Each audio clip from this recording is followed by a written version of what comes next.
Hello, my name is Dante Renee, and welcome to the 10 Room Bizarro YouTube page where I talk about films that I believe need to be talked about more.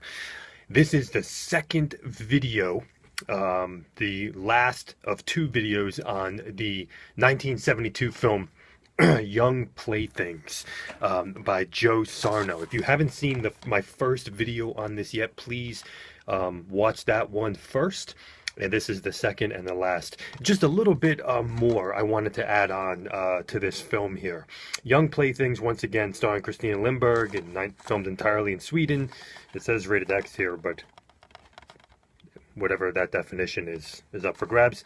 This is the second video. Anyway, I wanted to add a few more things here that were just that I was thinking about. One of the things I found really interesting in the apartment downstairs with this mysterious woman, one reviewer called her like a sorceress of a woman or something, is that she had a stage in her apartment, and she was putting performances on and sometimes Christina Lindberg's character was involved in those performances, but without an audience. There was no audience there at all. And it wasn't until some other pivotal points in the film, I mean, pivotal, it still was, you weren't quite sure what made them pivotal, but other points in the film where other people came into that apartment and were the audience, and also kind of actors in the play. Was there any audience that did not act at all? Now that's a very good question. I don't believe so. And so that what I was thinking about with this film is it really brought up something very interesting, which was putting on a theatrical production in this woman in her apartment without an audience, and that the audience is actually the performers, that the play or stage show, avant-garde, surrealist, erotic, sexual stage show, surrealism was done for the performers. I mean, this was elaborate. There's makeup, there's props. They had to kind of memorize their roles, or go to the reel-to-reel tape and do it accordingly. I mean, it took work, it took creativity, and some kind of assignments to be able to do this. Yet there wasn't a crowd there. It was being done in the solace and the solitude of this mysterious woman's apartment downstairs. And that brings up so many things, but one of the things that it brings up to me in particular is that whole idea, if a tree falls in the forest, and nobody's there to hear, it doesn't make a sound. And one of the things that I find interesting is that the films that I review on this YouTube page, or talk about, that's better, talk about on this YouTube page, are really mostly films that are just unheard of. In the grand scheme of things, most people are going to Regal Cinema. Most people are going to, just renting things off Redbox or watching movies on Netflix. And these are all unheard of, the unsung ones. And if it weren't for DVD and Blu-ray and even VHS, they'd be gone forever. So it really kind of made me think of the movies that I talk about on this channel.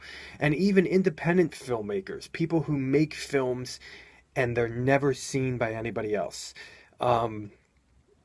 This movie kind of really almost, to me, like that woman's theatrical productions was really making me think about, oh, well, what is the value of making something, making art, movies, music, paintings, if nobody experiences them, if nobody watches them, if nobody listens to them? You have 2 likes on Facebook, or like a film like this, okay?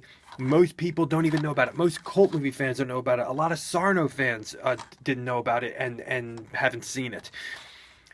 Does it limit the value of the film? And one of the things that I find interesting is that this film makes it a point that the performers in these productions they're so, the only reason why they're there is because of themselves, is because of the performance. The only reason why they're putting on these stage productions is because of the performance. Not money, not who's going to be watching them, not fame, popularity, getting the word out, nothing. The only reason why they're doing it is because of that. And Christina and her best friend in this film, they are getting something out of going to this woman's apartment. They're getting something out of the performance. It's something beyond them, and it's meeting them, and it's intertwining with who they are on some level, freedom, emotional, possibly spiritual, definitely sexual. It's meeting them and conquering them, and they want to go back.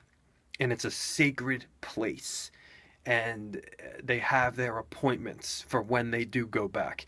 This really brought up something, and I thought that it was very, very interesting. The films on this channel are definitely not films that people talk about much, and this film included. So this was just the last video. I wanted to say a few of those things right there, and it really does deal with the film itself. And the two lead characters. You can see a picture right here of the flute playing. Yes, there is some weird, there are some weird wind instruments in this film as well, musically. But I mean, putting on the makeup and the costumes and getting involved sexually really brought in an aspect, by the way. The performance is actually involving, you know, penetration with dildos and vibrators. Well, you don't see that penetration, but you know, alluded to in the story, really shows that the actors are getting something inside of this performance, and it's not for what the typical Hollywood people, why they're performing. Sorry, my upstairs neighbors there, you're hearing some noises. That's not the reason. So and then that could tie in possibly to you know, hardcore films, or but at the same time, it doesn't mean that the actors are getting something out of that. You know what I'm saying, in that same way. But the performance. So this is Young Playthings' second video. Hope you guys yeah, just had to say those couple things there in theory about this film. There it is, Young Playthings, 1972, Joe Sarno, once again put out by Club Super 8 Video. Thank you so much for watching the 10 Room Bizarro YouTube page, where I talk about films that I believe need to be talked about more, like this one. Thank you. Good night.